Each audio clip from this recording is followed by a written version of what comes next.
Howdy. I gotta move this bag of mulch real quick. It's blocking the shot.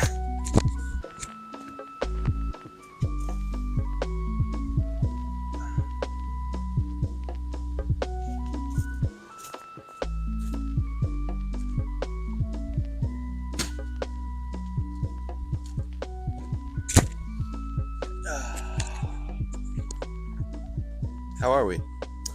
Yes, now, ladies and gentlemen, we are back. It's your boy SoTeeko. I want to do some outdoors stuff because I don't like recording up there all the time. So I wanted to mix it up. Mind you, it is about 20 degrees Fahrenheit, but I wanted to put my best outfit together. I wore this to the gym today. We're going to have some fun with it. We got the Ray-Bans on, ready to rumble.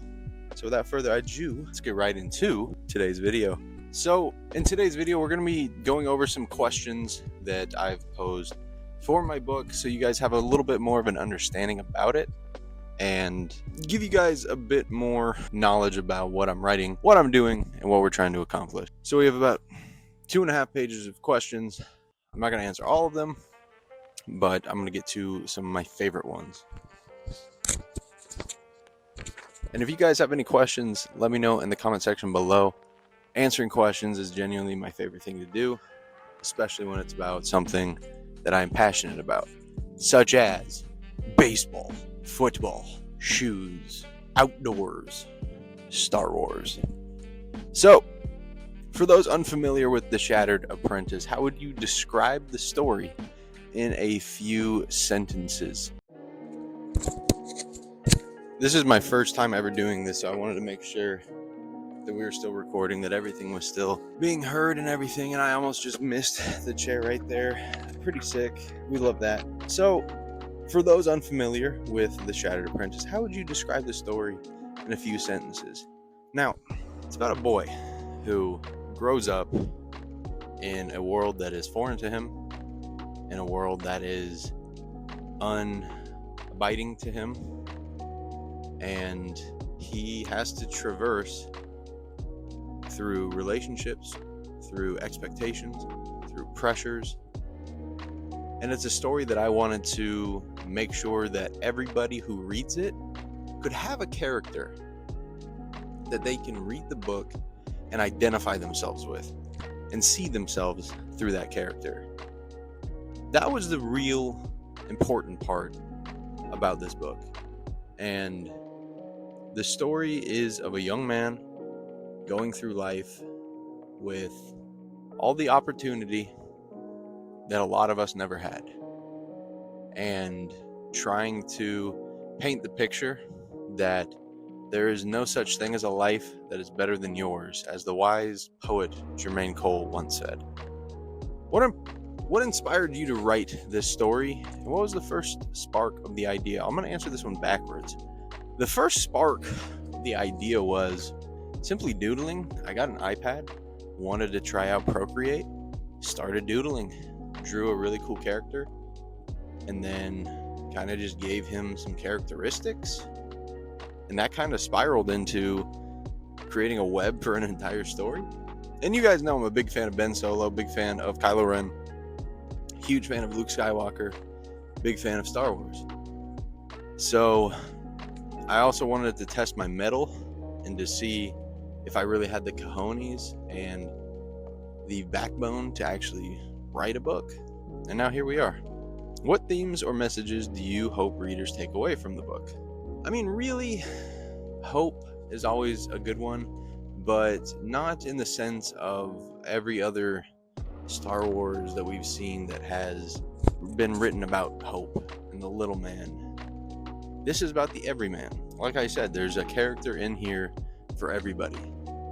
And it's not a Star Wars book. It is a story that I think that every single human being, whether you're a fan of Star Wars or not, whether you know the lore or don't, whether you've seen all the movies or not, I still think that you can thoroughly enjoy this story. And the main theme is that there is no such thing as a life that is better than yours, because we only get one. And I know a lot of people take it for granted.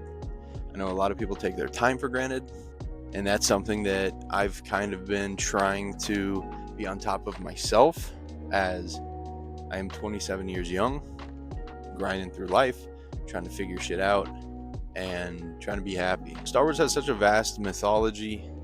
How did you approach creating a story that feels fresh while honoring what came before? Really, I'm writing my life. As a lot of my mentors, a lot of my professors have professed, the best stories are when the writer's writing about their life. And that's what we're doing here. We're writing about my life with a lot of different situations, a lot of different scenarios, but really it's so easy because it's how would I react to this situation? How would my main character then react to this situation based on what they've been through, based on what they want, based on what their needs are? Why can't they have it? What are they going to do to then go and get it? What's going to stop them from getting it, etc., you know? This is a really good question. What was the most challenging part of writing this book? I don't think it ever had anything to do with the actual, like, what I was writing, but just the sitting down and writing, because I'm sure a lot of people can understand this. If you have any sort of hobby, when you get done a long day's work, you're tired. You get done a long day's work, you mix in the gym, you mix in adult stuff, you know, meal prep, errands, grocery shopping. You're tired. So I would say the most challenging part was genuinely just sitting down and writing. Granted, I still have 123 pages to go. We are well over halfway, almost to a third. We'll be hitting a third, I hope, by the end of this week. And genuinely just the sitting down and writing aspect has been the hardest, but you have to find time. If you're in the bath, if you have an idea and you're laying in bed, you have to whip your phone out, hop on Google Docs, and just write. Don't worry about how it sounds. Don't worry about what it looks like. Just write, because you can always come back in and edit it and make it better. But just putting words to paper has been the most challenging part. And I want to know if other writers can attest to that. Because for me, I've worked from home for a wee while, doing freelance stuff, doing work stuff, career stuff, YouTube. Good God, like, I've worked from home pretty much since COVID lockdown, and it's really, really tough to then find recurring motivation to sit down in the same room that you've been working from for the past however many years and just write, you know. So finding a writing space has also been pretty tough, but I know that there's a question about that later on, so we'll get to that a bit later. Your story has intense action, deep character moments, and philosophical discussions on the Force. How do you balance these elements in your storytelling? I balance them by I have a couple of analogies for this. Number one is the action movie analogy. I know there's a lot of people that love action movies. If you go to an action movie and it's 100% action, it's going to freaking suck. If you go to a roller coaster and it's nothing but loops, a la the Smiler at freaking nothing but loops and nothing, I think there was like 19 loops. And we went on it twice, and the second time the first time I got nauseous. It was the first ride we went on. And this was at Alton Towers. The second time we went on it, I was like, okay, this is it. It's coming up. Oh my God, get out of my way. Oh my God. But it didn't come up. I think I would have been better if I did throw up, and I feel terrible because that just ruined me for the day. Oh, I feel awful. But my salient point is contrast. You have to have contrast. And shout out to my professor, Tom Lee, who used to yell randomly throughout the day, contrast, because he would want you to know that no matter what was going on, something different could be happening. And with art is subjective, like art is different. We all see art, we all view art differently. So it's important to have different emotions, different layers to things, because that's what makes color pop. That's what makes houses build. That's what makes concrete smooth, is the contrast around it. Was there a particular moment in the writing process where your story took a turn you didn't expect? Absolutely. The ending I've changed probably 12 times. Most of the story I've probably had to call an audible each chapter, but I'd say most of the story is pretty straight and narrow from what I've written prior. We're going to do a few more questions here because it is absolutely freezing.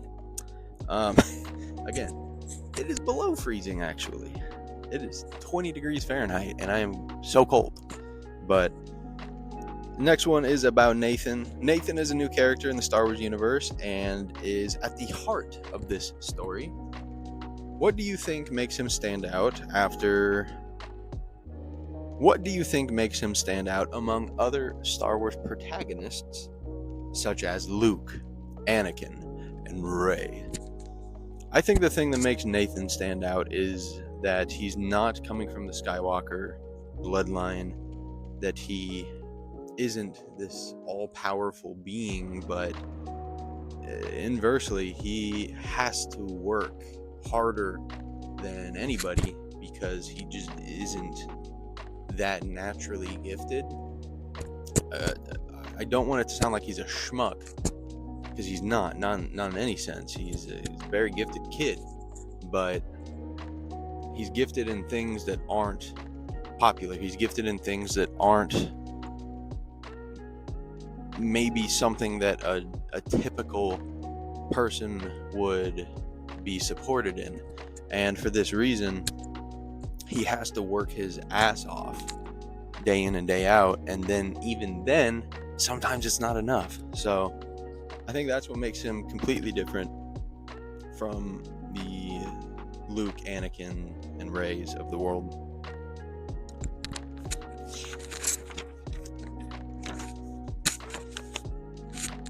This is a question about Luke Skywalker.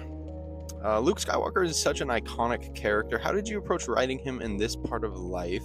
And what aspects of Luke's character did you want to highlight that aren't often explored? So, again, I'm 27. I've got, 9 years as an adult. No major real responsibilities at the moment. I have no children. Really no pet that I'm looking after myself. It's a nice 9 years, it's been a nice 9 years to grow and to understand things. But the things that I don't understand are, being a teacher. I've coached before, of course, but this is something completely different. Like we're talking about, you coach some kids for an hour and a half, 3 times a week. Luke is in charge of an entire class of Force-sensitive children, 24/7, 365. It is nowhere near the same level of understanding. So what I've really done is talk to my mentors, talk to my professors, talk to my siblings, talk to people with children, try and understand, the levels of responsibility, the complexities of what they go through on each day in and day out, what their first thoughts are when they go to wake up in the morning, their last thoughts when they tuck away for sleep at night. I really wanted to get inside the head of Luke Skywalker and understand him as much as I can. I listened to every podcast. I listened to every interview from Mark Hamill, from George Lucas, from Timothy Zahn, from the writers of the original trilogy, from the writers of the New Jedi Order. I've read the New Jedi Order as much as I could. I've read every canon Star Wars book that contains Luke twice over. I've wanted to live as Luke Skywalker. so I could understand exactly what he would be thinking, what he would be going through. And the one thing that I'd want to highlight that isn't often explored is just his humanity. He is this all-powerful being, but at the same time, he is still the same dorky kid that was looking for power converters on Tatooine. And we see our heroes maybe for 2-3 hours on television, whether it's a sports hero, whether it's a music artist, a movie star, what have you. What we don't see is the other 21 hours a day where they're grinding, where they're learning, where they're practicing, where they're being vulnerable and living in their own space and doing their own things. And that's something that I really wanted to capture for Luke, is just to show him that this is a normal person. This is somebody that someone can look at and be like, damn, I am maybe not 22-year-old Luke Skywalker, but I sure as hell see myself in 36-year-old Luke Skywalker. You know what I mean? Can you walk us through your writing process? Do you outline heavily or let the story naturally evolve? A bit of both. I do outline because I think it's nice to have a refresher, just like you would study for a quiz or a test. That's what I like to do. So I like to have notes. I like to have sticky notes, legal pads next to me, knowing what I'm writing, knowing where I'm going, knowing why I'm getting there, knowing what is being accomplished, why it's being accomplished, and what it is setting up for in the book to come, as well as what it is paying off in the book prior. So I'm very, very meticulous with it, but at the same time, I do allow for some audibles, some wiggle room. Absolutely. Last question here that we're going to do for now. Did you discover anything about yourself or your writing during this process? Absolutely. You know, I used to be a minimalist in terms of, it's a 5-page essay, 750 words, bang, 752 words, 5 pages, done. And then once I got to college, I realized, wow, so when you're writing about things that you actually enjoy, you don't want to stop writing. Then you hit ceilings. And I remember I wrote a 9-page paper about 1,500 words, and it was meant to be 5 to 7 pages. And my professor was like, "What are we doing, man? Like, I don't want to read all this." I'm like, "Trust me, it's good."